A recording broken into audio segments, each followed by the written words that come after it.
Hello, everyone. Welcome back. We are so glad you're here with us. It is Brogan and Lauren. Brogan, how are you? I'm fantastic, Lauren. How are you doing? Doing great. Although I was really sad to miss out on wine night at Jeffrey's the other night. How was it? It was good. It wasn't just wine. There were also martinis involved. And in that crack popcorn, I don't know what they're putting in there, but it's definitely a good time. So we'll have to do it again soon. Yes, absolutely. And for those of you not in Austin, obviously there's always a whirlwind of openings and spotlight on the Austin food scene. But I have to say, some of the classics to me are still the best. And Jeffrey's is somewhere that I have frequented all too often of growing up in Austin, but it's one of the best. There's not a cozier place to sit in the bar by the fire, especially in the winter with the Christmas tree up. I just love it. So if you haven't been, I highly recommend checking it out. Definitely agree. Yes. Okay, let's jump right in. NIL versus professional competition. Should collegiate athletes be allowed to take money from competing in professional events? There's back and forth. NIL has opened up a whole new world of revenue stream for athletes, but they still cannot accept money from professional competition. Athletes are able to make money from their personal brand, not their direct athletic performance. They can sign commercials, take endorsements, run camps, sell merchandise, all using their name and likeness. They're not able to be paid to play or compensated for competing in NCAA events, which obviously otherwise every single NCAA athlete would be getting paid. NIL is framed as an entrepreneurial income for athletes. Then on the other hand, when athletes take money for competing in professional sports and events, the NCAA looks at it as direct competition for the athletic skills, since under NIL, that's not technically what they're getting paid for.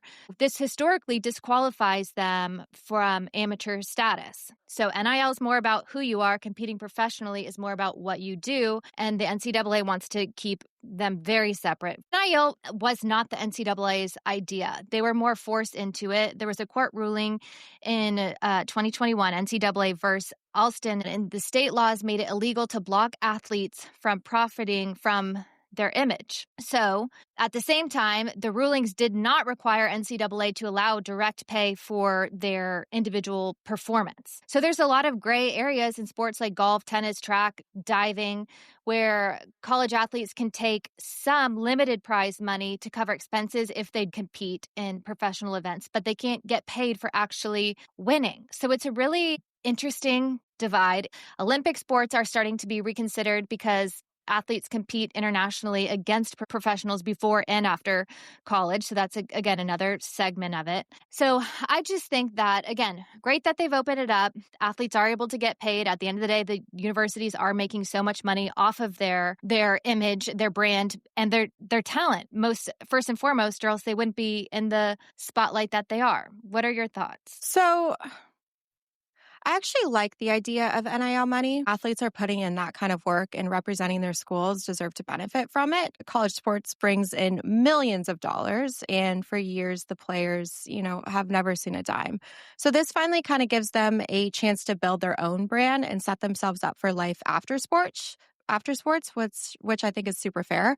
That said, I still think it's only half of what college athletics should be. So talent, performance matter, but so do, your character, discipline, and how you handle yourself off the field or the court So making money is great, but it shouldn't just replace learning things like, teamwork, leadership, responsibility, ultimately the building blocks of who you are as a person.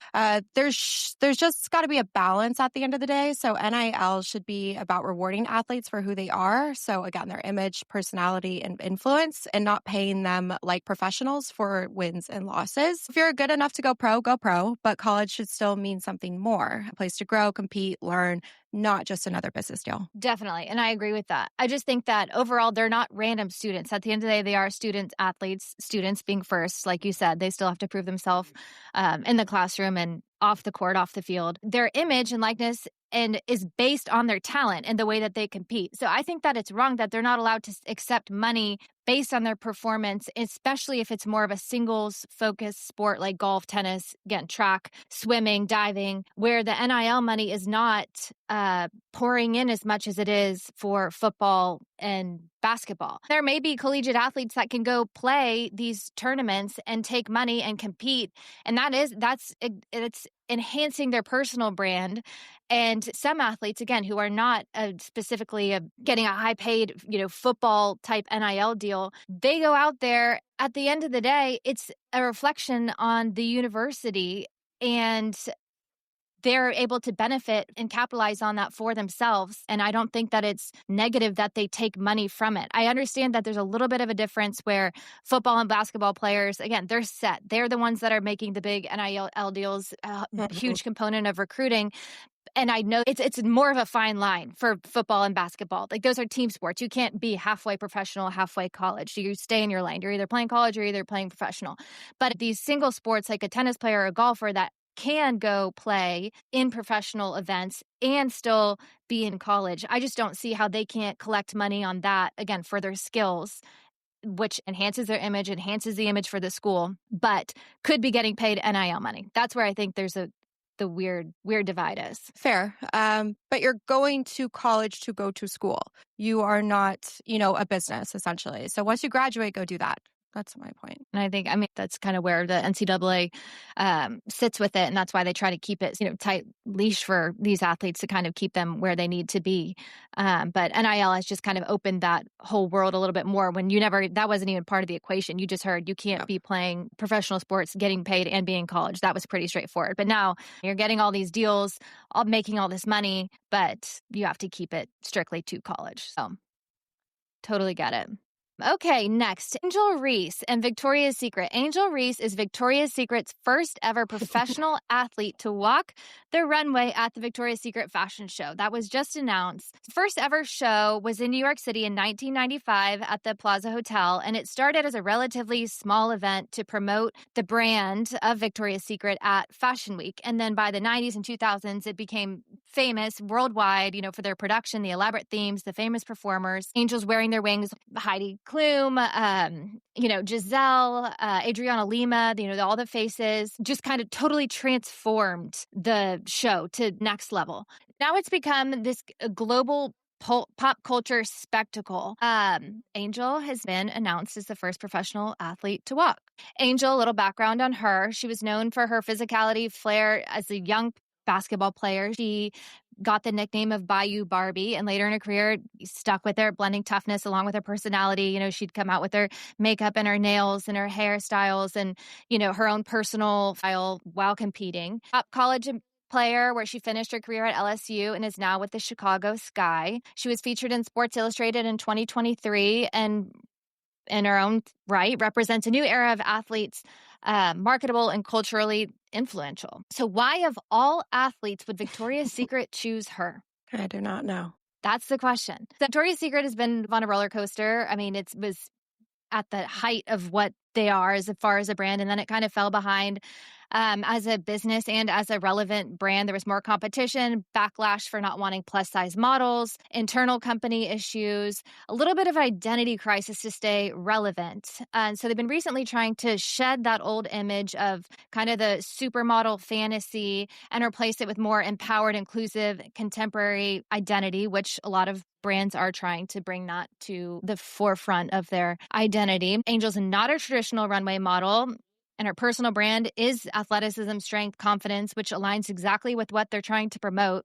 They see her as a cultural figure. She understands the attention, and aligning with her makes the brand feel current. She's young. She's a Black woman at the center of modern culture. She has a massive voice to a lot of people. Her voice is different than a supermodel, which was always about looks, superficial, really no depth. And obviously that's not me saying that. That's just kind of what historically the role of a supermodel, and especially these high fashion supermodels that were walking in the Victoria's Secret fashion shows in the early 2000s. Angel has millions of followers. She's got an engaged Gen Z audience to tap into that Victoria's Secret's obviously hoping to reach. And it's a marketing win for them. Their whole tour is leaning into women defining confidence on their own terms. She fits that perfectly. She's built her own brand. She's defied critics, leveraged impressive NIL deals, one of the most visible college athletes, and then turned successful professional story. I just think it's a really weird blend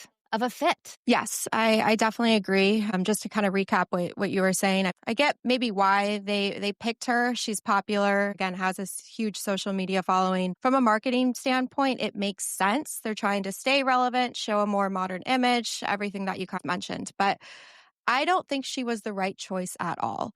I don't know if you've ever watched Angel Reese play, especially against Caitlin Clark. She's got some vendetta against her, but she has zero class on the court. She's talented, but the attitude, the hostility, the way she carries herself during games, it's definitely not what I would want representing a brand that used to stand for, elegance and confidence. That's what I think of when I think of Victoria's Secret. But there was even a game where she wasn't playing. She was on the bench, and her teammate threw Clark to the ground. The ball was not even in play.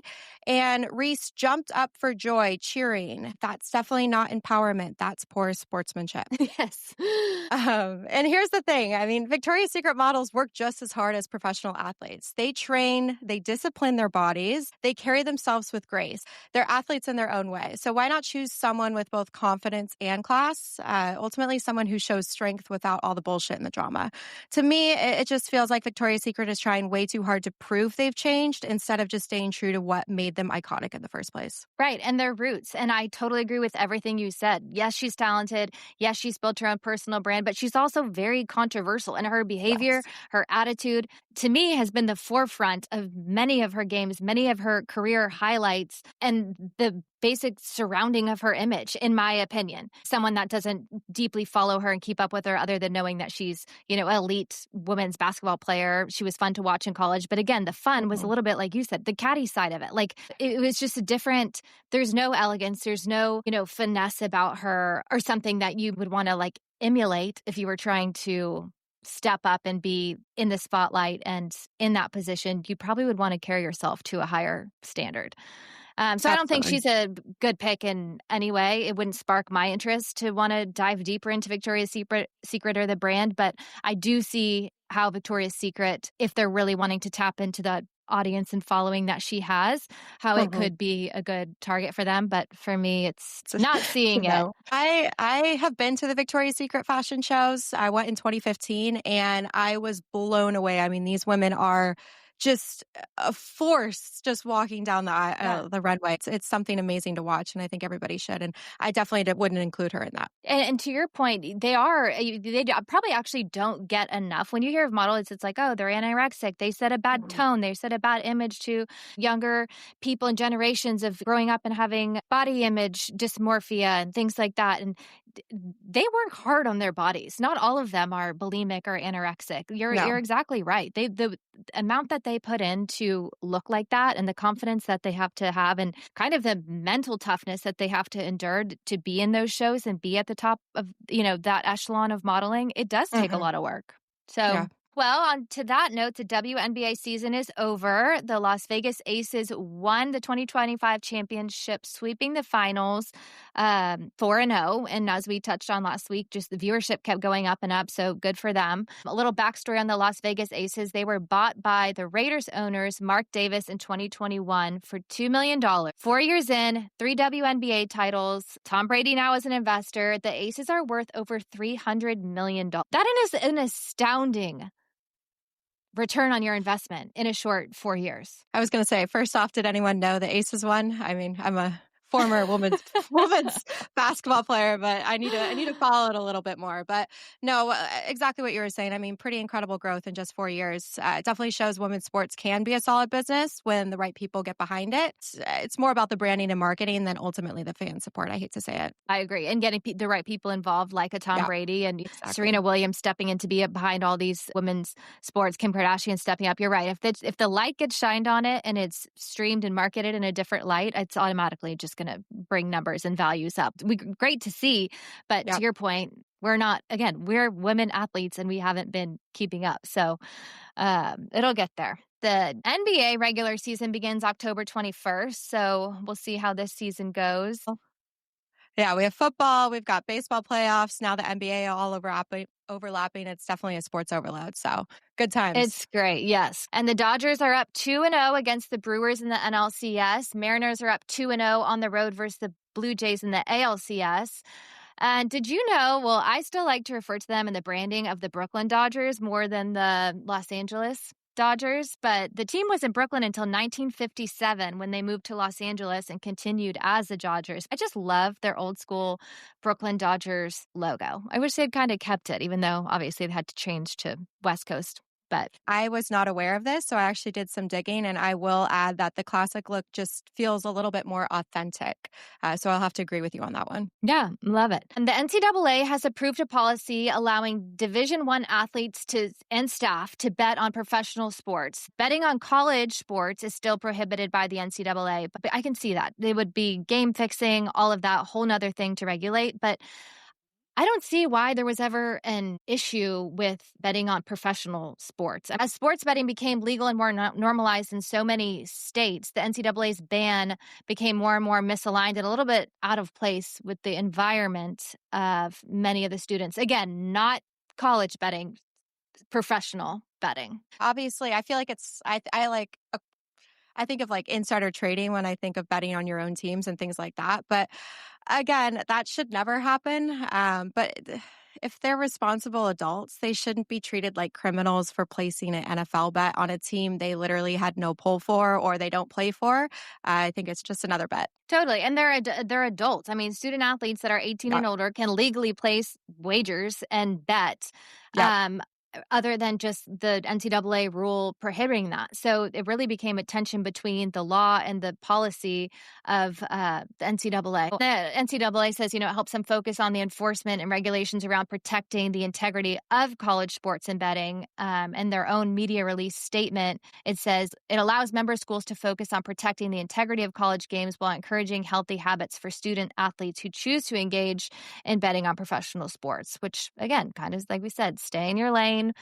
They'll focus on that, and teaching healthy habits is important. So Exactly. it's good. Progressive, let's say. It's good that some of these rules are changing a little bit when they've been in place for so long.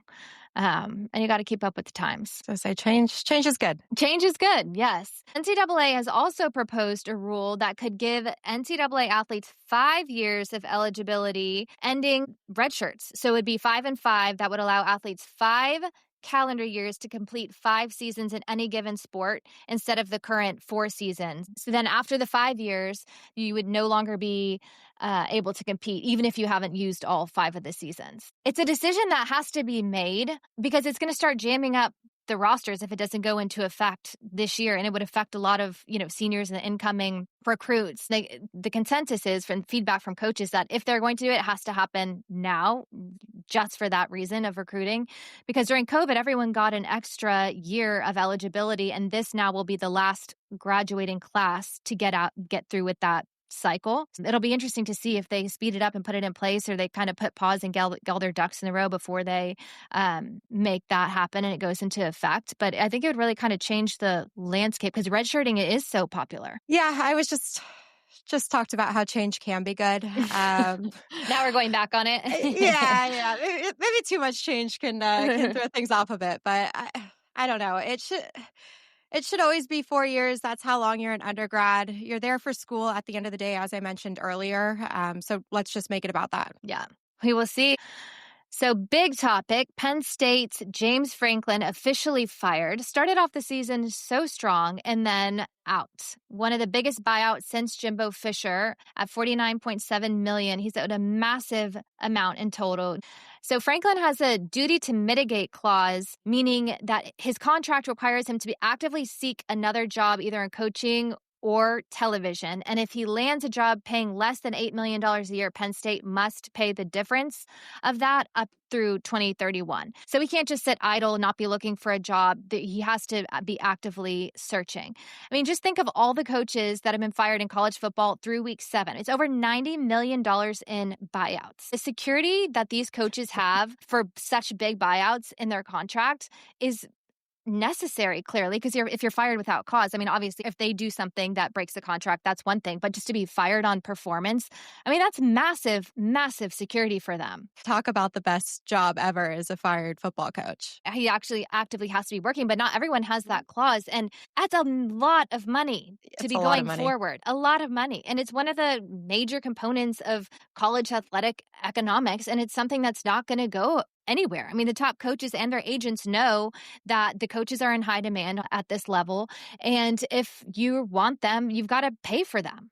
Yeah. And college also they also use it to not have these coaches poached by the NFL, ties them to the school long term. I mean, they don't want a lot of movement, from school to school. The donors like having the stability. And many of these buyouts are not paid by the athletic department. They're paid for by donors and is kind of a separate pool of money, because otherwise that's so much money and so much strain on the athletic department. So they're specifically structured in a way that it doesn't even shock the system or donors or the schools. Like they don't even flinch. At the end of the day, they want performance and they want winning, but it's just so interesting to me. No, it really is. And I get it. These colleges are putting basically everything into these coaches. But yeah, that is a lot of money. So I wonder who they're going to bring on next. I heard from some birdies or the news that they're looking at that Notre Dame coach as well. So could be good timing for Notre Dame when they play USC this weekend. There could be some distractions going on. A little chirping. Wow.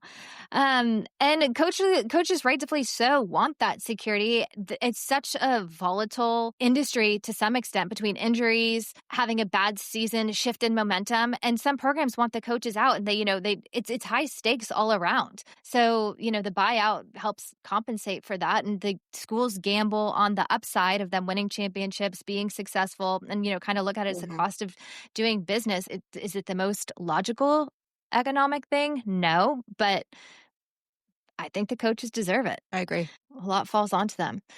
Carlos Alcaraz, my little Carlitos, will be the latest Nike athlete to get his own personal logo. So I can't wait to see what that looks like. It's set to be revealed in November. So coming up, apparently the design has been approved and finalized by Nike, by Carlos's team. Nike's just keeping it under wraps so that they can have their big debut and have it an impactful release. Very curious to see how that does. So I dove in a little bit further. What does a personal brand do for Nike? And then obviously on the athlete's side, Michael Jordan is the clearest example of what it does, an athlete-driven brand within Nike. The Jordan brand generates billions of dollars. And obviously this deal is, one of a kind. And, Michael Jordan pockets $150 to $250 million a year from Nike based on his brand. Obviously not the standard. That's not how it works with everybody, depending on demand and all of that. But LeBron, Caitlin Clark just came out with her, Serena, Kevin Durant, all of these athletes that fall under the Nike umbrella. Federer obviously was always one of my favorites. Giving their signature shoes, personalized sub-brands, custom logos, and then the revenues tied directly to their respective brands. But for them, usually Jordan aside, ranged from tens of millions to low hundreds of millions. And they will never rival the impact of Jordan. But it goes back to the personal brand of these athletes. It really is just going back to the likability of the individual athletes. Yeah. I mean, it's smart business. And I think he's everything Nike wants in their next generation. Like, he's young, he's global, he's very likable too. Watching him play recently, I was excited for him. I think reinforces how much sports have shifted towards personal branding over performance. I mean, he's also very good too, but everything's getting super commercialized, but I think it's a smart move for Nike. Totally. I think it'll be a good ad. So can't wait to see what that looks like. So big week here in Austin. It is F1 race week. So fun. Are you going to the race? We never get tickets, but we always end up going there. Always. Yeah. And always the parties. I know that. Yeah. I was like, I'm more geared towards the parties. So. Exactly. But it's just crazy to see the excitement build all week. We go from ACL rolling into 2 weeks of ACL, rolling into F1 week. The track runs the races from the 17th through the 19th, but there's just so many pop-ups, events, the international flair, light on Austin, COTA, the racetrack, comes alive. It's changed so much from when it began in 2012. And there was talks of it not returning. The track was in trouble. And then there was just this massive boom and interest and such an influx of people from all over the world coming here for the race. That's been really, really cool to see. The track itself is a 20-turn track, 56 laps. Turn 1, right from the start, is a signature hill, steep hill climb, makes it difficult for drivers to position right off the bat. It's really the viewing from the track is really cool, the way that they set it up, just the stands. Very accessible. Yep. Very accessible. All different angles. Depending where you are, you really see a totally different part of the race. Yep. Obviously, you'd never see the full race for any race, but it's really, really diverse. Charles Leclerc won last year driving for Ferrari. Sainz came in second, so it was a good year for Ferrari. Year before that, Max Verstappen won. So we'll see who wins this year. And I then will I will add just about Ferrari right now. I know there's some things going on there. Rumors circulating that, Ferrari might replace Fred Vassar with Christian Horner from Red Bull. Horner's obviously been very successful, but to be honest, he's not exactly a fan favorite. He's constantly complaining about other teams. He's filing protests. He's acting kind of like a snake behind the scenes, in my opinion. But now there's like the whole situation where he supposedly paid around $3 million to settle a scandal involving a woman at Red uh-oh. Bull. So it just doesn't sit right with me, especially Ferrari, always having a classy legend, basically. I don't think Horner fits that mold, even if he can win, but I don't know. Another fun side of it, obviously, is entertainment. This year, Kygo and Garth Brooks are the headliners. I will be out of town this year for it, but I've definitely put in my time at the track and all of the events. It'll be a fun weekend here in Austin. I'm looking And then, forward to it. yes, Apple is set to acquire the F1 broadcast for $140 million. The official announcement is expected to drop this weekend during the COTA GP, which is timely. The partnership would see Apple taking over from ESPN at the beginning of 2026, which will be very interesting. So Apple's demanding all the streaming exclusivity, which would mean an end to the F1 TV service in the US, which a lot of people really like, but I understand from Apple's perspective, they would want to hold kind of a monopoly on all of it. So that'll be a good announcement for this weekend. It's kind of annoying, though. All these like streaming services are just trying to buy up sports programming, which can be a bit frustrating. Amazon Prime buying like football, and it could lose the momentum from F1 that I feel like the U.S. is gaining just from all the viewership. But we'll see what happens. That's a really good point. And I think that's where some of the kickback will fall because of that F1 TV service that everyone loves. Mm-hmm. So it will be interesting. And it's also getting frustrating. You have to have like 20 different apps and things to watch. I mean, Yes. I just like to go back to the day where you could just kind of go down the list and flip from channel to channel and not from app to app. But Just good old cable. it's business. Exactly. Good old cable TV guide. Tiger Woods announced that he had another back surgery this week. I hated to hear that. I just love Very Tiger. much so. I think his career is sadly most likely over. I just was hoping he had like one more Masters win or something monumental to end his career after everything he's been through. Just so talented, such a great story, one of the greatest of all time. The amount of surgeries he's had, the recovery time, your body just doesn't ever come back to that fully at any age. And now as he's getting older and just this many, it's just not going to happen. Poor guy. I mean, it's surprising how many surgeries he's had. It's completely derailed his career. Imagine how great he would be. He's already like the GOAT. So it's really phenomenal how he's continued to come back and bounce back. So I wouldn't be completely shocked if he entered tournament down the line here in the next few years. He's really taken a toll, which is, again, with all the surgeries. I could see him entering a tournament for sure. I was just thinking, I don't think he's going to win another big championship. You never know. Never say but never, you never know. Lauren. I will never say never. Again, that would be the best story ending to his career ever. I'd go out on a high note if I was him. You just hate to see it for anyone. Okay. So we'll just have to I'll bet let on you be Charlie Woods pessimistic. now. Yeah. That's a good one. That's a good one as well. Exactly. Last week, we mentioned that the NHL season kicked off. Well, sadly for New York fans, along with some of their other teams and their losing records, the New York Rangers are the first team in NHL history to be shut out in the first 3 games. I mean, turn it around. There's plenty of time in the season, but I thought that was an interesting stat of the first team ever to be shut out in their first 3 games.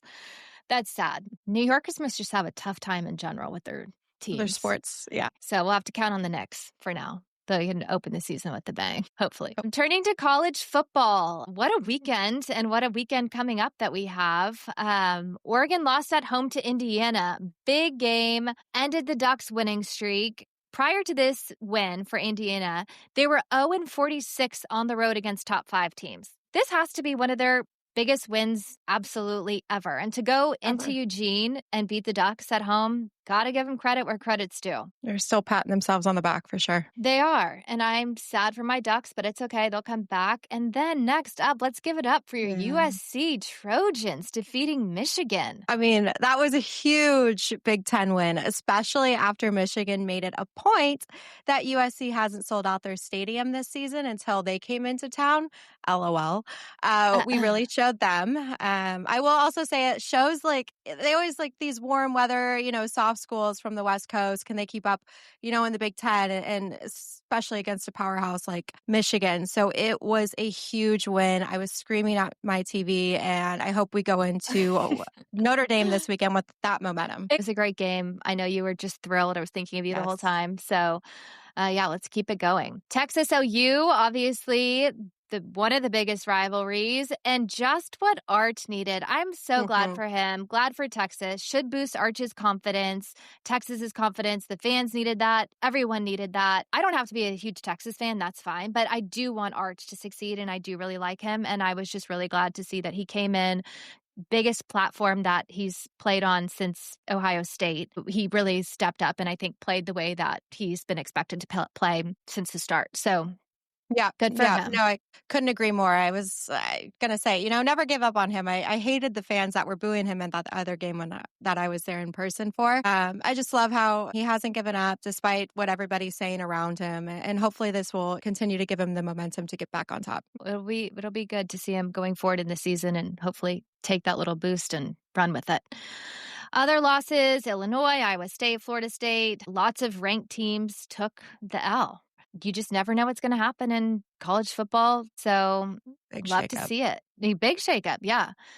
Ohio State, Miami, Indiana, I think those are the three that won't face another ranked team for the rest of the season as of week 8. We'll see if there's any upsets there. I'm sure there's bound to be given this past stretch. So, a little lightning in the schedule for them. And then, as you said, USC, Notre Dame coming up on Saturday. USC's ranked 20, Notre Dame's ranked 13. That'll be a big game in your household, split Yes. family. Yes, very much so. And as I mentioned earlier, Marcus Freeman, being eyed for the head coach at Penn State, I'm hoping that that can cause a little bit of disruption for Notre Dame going into it. But I'm rooting for my Trojans, and it'll be a good game to watch. Definitely. I'm excited for that. And then Georgia Ole Miss, another big game to watch this weekend. Ole Miss has not won a game in Athens in 29 years. I thought that was a really interesting stat. The last time was in 1996. Oh wow, Is that not crazy? that is very, very crazy. I'm looking forward to seeing that game then too. Yeah, that'll be fun. Then moving to the NFL, Giants versus Eagles last Thursday. Unbelievable Thursday night game. Giants won 34-17. Talk about a win that they needed. Just massive against the Eagles. Sent the internet into a full-on tizzy about Jackson Dart and Scadaboo at a duo. Highly entertaining. Entertaining, yes. Very entertaining. And I think it's so funny that people don't really come out on the front end to like tell these tales and bring up Scadaboo's past and his knocking his head on, brick walls before games and just being like totally insane until they have something like this that just stuns everybody. And then everyone's like, well, how did he get not scooped up, higher in the draft and blah, blah, blah. And it's just funny to see. But I do think that they are quite the combo. Quite the duo. Fun to watch. And then Broncos and Jets played in London. Denver won. Jets are now the only team left in the NFL to not have won a game. I mean, did you watch that game? Like, it was part of me. It was terrible. I swear every possession was a punt.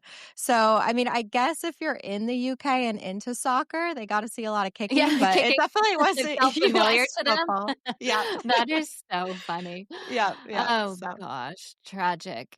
And speaking of tragedy, the poor Cowboys losing to the Panthers right after they've just shown such glimmers of hope. The Panthers. And then I saw today Stephen Smith was hating on Jerry Jones for saying that Cowboys are still in it. He's like, has he lost his mind? Is he off his rocker? They're still in it. No, I mean, it's watching talent with no consistency. That's all it is at the end of the day. It is. And again, it's just his little spectacle of a show. All about me. Shows his glimmers. But these fans, they're real fans. America's team fans are not going anywhere. So they can be the absolute worst, the absolute best. And I will give them credit. They are right along there for the ride. So they can buckle up. Great Sunday night with the Chiefs and the Lions. Chiefs winning 30-17. The Chiefs had 0 accepted penalties the entire game. I mean, that's unheard of. I mean, it's so rare that happens. And then, of course, there was backlash from the fans about none of these calls being called and the refs favoring the Chiefs, which you hear all the time. I saw such a funny meme. You probably saw it too. It was the Coldplay lady dressed as the ref, and then Patrick Mahomes behind her hugging her, just to highlight how much how favored they really are. And then there was the after game altercation, little fight with Brian Branch and Juju Smith-Schuster. Branch was suspended for 1 game without pay, which to me that really seems not that intense. Juju's my guy. He was playing at SC when I was actually there going to college. So I support him, but totally unnecessary. I don't know what the hell that was. There's no excuse for that, especially at their level. I don't know. It was just very unprofessional in my unprofessional, opinion. Regardless of what goes on during the game. You don't need to do that. Everyone knows that. Like, that's just being an appropriate human. He knows better. So hopefully he learned a lesson from that. And apparently there's been other incidences with him. And then Monday Night Football, the Falcons versus Bills, 24-14. Falcons won. Their defense was strong. Now the Bills are getting a lot of heat on them that they're frauds and not as good as they were supposed to be or good as they were. So we'll see if they can turn it around. But good win for the Falcons. And then Bears versus Commanders. Good win for the Bears, 25-24. Last second field goal, also a good game. So I feel like at least there's been routinely good / close games. Obviously some upsets, but. Yeah, no, I will add. I mean, this season kind of feels wide open. No teams are looking super unbeatable by any means. So it'll, I'm curious to see how it kind of all shakes up. I know. And now everyone's back heavy on the Chiefs after them being down. They're not going to get to the Super Bowl. Terrible start to the season. Mahomes is wobbly, shaky, doesn't look like he used to. Now everyone's flipped that around. The Chiefs are obviously the best in the league. They look the best. But I have to say the Lions competed very well. I mean, they look really good. Their errors were more unforced errors than the Chiefs just being exceptionally good, in my opinion. And I feel like there's a lot of teams like that. So it will be interesting going forward. 100%. Yeah. So let's take a look at our weekly picks for this week. Steelers versus Bengals. Where are we going with? Steelers. Rams, Jaguars. Rams. Eagles, Vikings. Eagles. Fly, Eagles, fly. Patriots, Titans. Patriots. Yeah, a lot of hype around New England, too. People saying they look like they're back. Panthers versus Jets. I mean, unfortunately, the Panthers. The Jets are not looking too hot. They're going to go another week with another O in their record. Unfortunately. Dolphins, Browns. Saints, Bears. Raiders, Chiefs. Chiefs. Colts, Chargers. That's a hard one. Yeah, I know. Giants, Broncos. I'd say Giants. Go Giants. We got to see more of Scat and more of Jackson Dog. I like the drama. Exactly. Packers versus Cardinals. Packers. Commanders versus Cowboys. Ooh, Commanders. Yeah, I know. Sorry, Jer. Sorry, fans. Exactly. Sorry, America's team. I'd say the Falcons. I agree. And Buccaneers, Lions. We'll give it to the Lions. I think it'll be a good game. Texans versus Seahawks. Seahawks. Go Darnold. Exactly. Yes, your boy. Right. Well, lots to look forward to. We'll be watching F1 and all these upcoming games. Go Trojans. And yes, we're looking forward to everyone tuning in next week. Don't forget to like, subscribe, follow, comment. Let us know what you want to hear. And we'll be back soon.